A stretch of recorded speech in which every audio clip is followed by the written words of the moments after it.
Hi everyone, Simon here with a review of 1979 Revolution Black Friday. Not a game based on the latest shopping crazes, I do declare.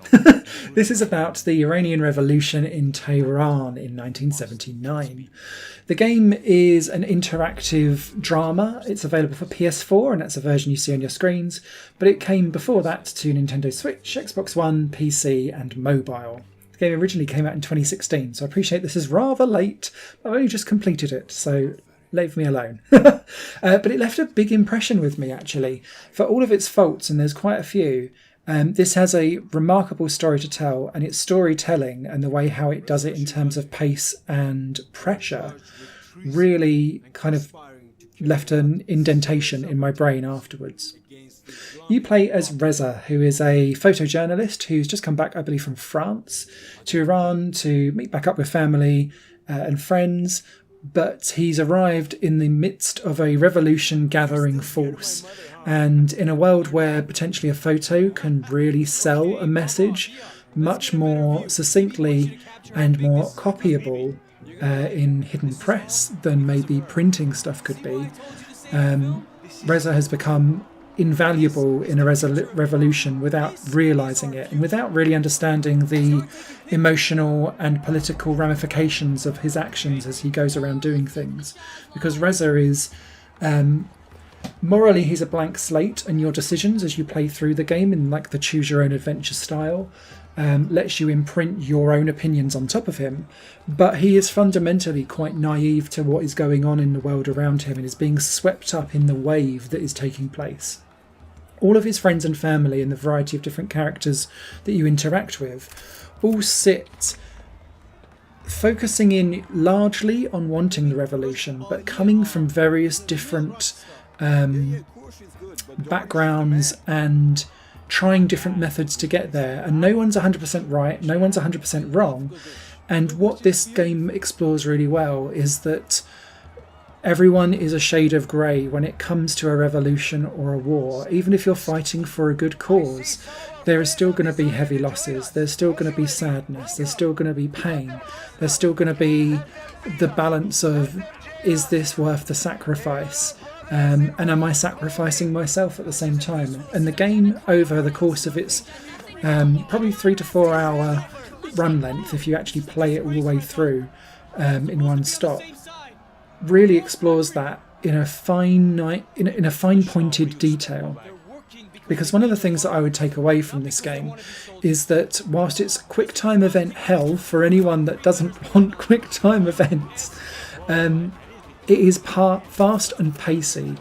And so there's quite often there's points in the game where you've got to pick up items, but there's not enough time to pick up all of them and escape because you'll be killed.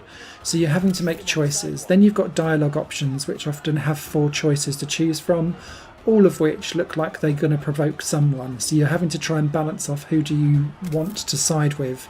And are you going to speak your truth, or are you going to hide in and blend in amongst the people that you think might want the answer that's something else on your agenda?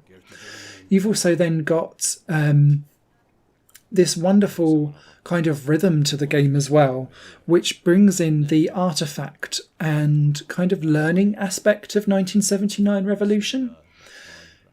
When you get to specific scenes and areas, you can then go and explore and find out all about Iran in 1979 and like various different facts about it, like the type of bread that they would cook and what was popular in the day, the type of music that they listened to, technology, what was playing in the cinema, all different kinds of things. And going out and kind of learning all of that was a really interesting and engrossing experience that I didn't really think I was going to be getting from 1979 Revolution Black Friday. And I really appreciated that it took the time to paint out a world full of information that I didn't even know that I was interested in until it was put before me. And then I found myself wanting to explore it all. And then as you do that, it ramps up to these like knife point conflict moments where it is heavy quick time event. It is quick decision making. It is quick grab the blah, but there isn't really time. So you might grab half of it and then run. And then that potentially might decide some of your fate later on down the line, because all of these different decisions have trickle-out effects on the story with multiple endings to choose from. Big shout out to the motion capture that's taken place in the game. Whilst the graphics themselves are not really going to be challenging anyone in the current gen or future gens, you can see that the motion capture has been used really well. And what I really liked specifically on big crowd scenes is how well that's all kind of modelled together, especially for what is a small indie development at the time. Also, a big shout out to the audio. I really enjoyed the voice acting. I thought it was really good throughout, but particularly the music choices as well. Exotic, but also far-reaching as well, because like someone smuggles in some cassettes that have got propaganda on, so you can listen to that. You can also listen to English interpretations of Iranian spoken word as well, which is great.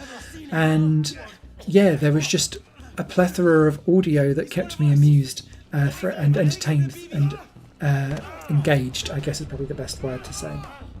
For all of that though, the PS4 version, which is the version I played, does have significant bugs. It crashed on me several times during my playthroughs, and I'd also get like stuck in choices. I'd also have bugs where like my person, Reza the main character, wouldn't appear on screen, and crashes to the XMB menu as well, which wasn't great. I'd also have audio clipping, and also sometimes like just the scenes would get stuck, so I'd have to quit out and then go back in again. If you can wrestle past some of those bugs though, 1979 Revolution Black Friday has plenty to offer you, and if you don't mind a quick time event, I strongly recommend picking this up, especially as it's one of those games that's constantly on sale now as well, so you're getting plenty of bang for your buck. A written review will be over on highplayinggames.com, but yeah, I think this is one of those ones that's kind of left me a little pondery and philosophical afterwards around how going about getting your means through war automatically puts you into a shade of grey no matter how good you are. And I found that an interesting story to be told. You guys take care. Bye for now. Higher Plane Games is part of the Higher Plane Network, a collection of media projects ran by me. If you like what you see and want to find out more, visit patreon.com/Higher Plane Network. Your support can make so much more possible, be that a like, a comment, a share, or a pledge. Thanks for watching.